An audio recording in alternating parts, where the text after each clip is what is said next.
Sisters of Nazareth convent is a convent right in the heart of Nazareth, only a few blocks from the Church of the Annunciation. Now, many people don't pay attention or give a lot of importance of the excavation under the sisters, because Nazareth of Jesus is this part, all of this. And many believe that that was the cemetery just outside. Here we are in what's called a lighting grotto.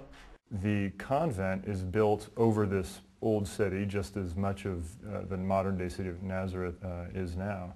And some years back, some folks were repairing a floor, and a tile fell away into a cistern down below, and that led to excavations which revealed an entire neighborhood of houses and streets, all dating back to the time of Christ. One of the really valuable things to see in the Sisters of Nazareth excavations is a tomb.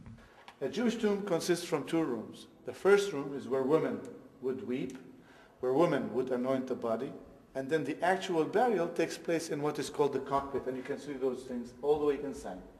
See it? When Helena found the tomb in Jerusalem, it will be exactly what you're looking at, and that's the Holy Sepulchre today. But of course nothing of that tomb is left, and that's why it's beautiful to think of this when I take you to the Holy Sepulchre and tell you that Jesus' tomb would have looked like this when Helena ordered to build the church right on top of it. Yeah. Now, if you move to where we're standing right now is over here, somewhere here, Mount Arbel. Yeah, I think for me, standing on the mount above Capernaum and being able to walk where Jesus walked and to see where Jesus lived and ministered, that for me is enlivening and galvanizing, and something that I will take back with me. So picture Nazareth in a straight line that goes all the way up there. Mm-hmm. And down from us, just literally down here, is the Wadi Hammam. So he would have walked? He would have walked behind this to the right, down, and it makes sense. And where is Capernaum now? Let's move this way. So he would have walked through this wadi and straight line to go all the way to Capernaum.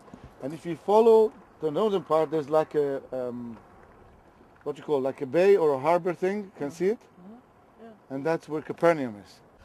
People are able to encounter the land and the Bible together, and that does have an amazing effect at the personal level, at the level of spirituality, at the level of faith. There's an amazing sense of just simply being there. I mean, you are there in Capernaum.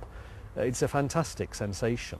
More than any other area in the Holy Land, with the exception perhaps of the Stations of the Cross, you have a feeling that you know that one way or another he was around that sea, that lake, doing his ministry. Jesus went throughout Galilee, teaching in their synagogues and proclaiming the good news of the kingdom and curing every disease and every sickness. That's where it took place. Many miracles happened in this area, where we're walking, where Jesus walked. And I like to do it in silence. It's only 20 minutes from here to a mountain named Mount Hermes.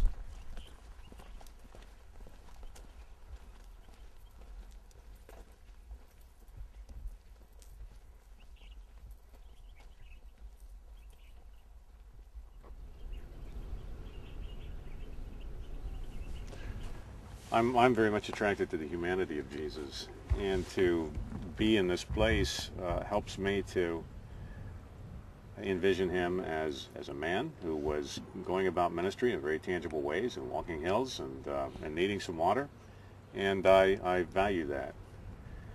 And just imagining him living in Capernaum and walking this way and striking out on a long and arduous journey. And he must have been in good shape.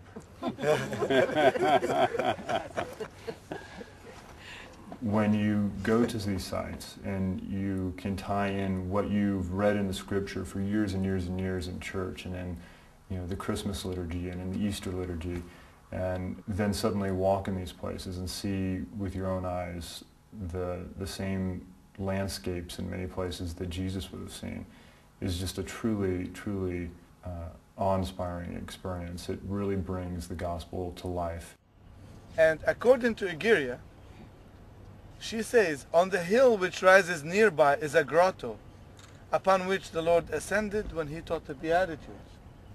And just not far from us is the grotto, which I'm going to take you to now.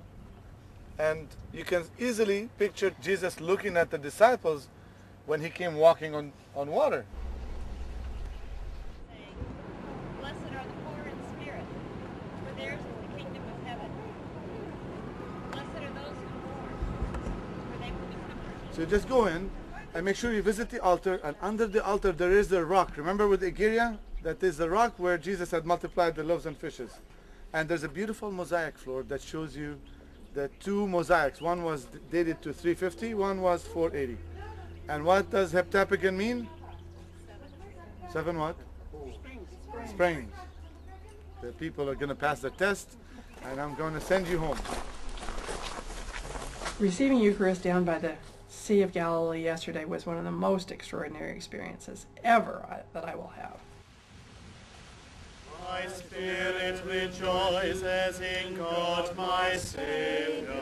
It was a beautiful warm day, and the water was just a little bit choppy, and we were under a palm thatched roof in a wonderfully natural setting with a wooden altar and surrounded by friends. And it was completely surrounded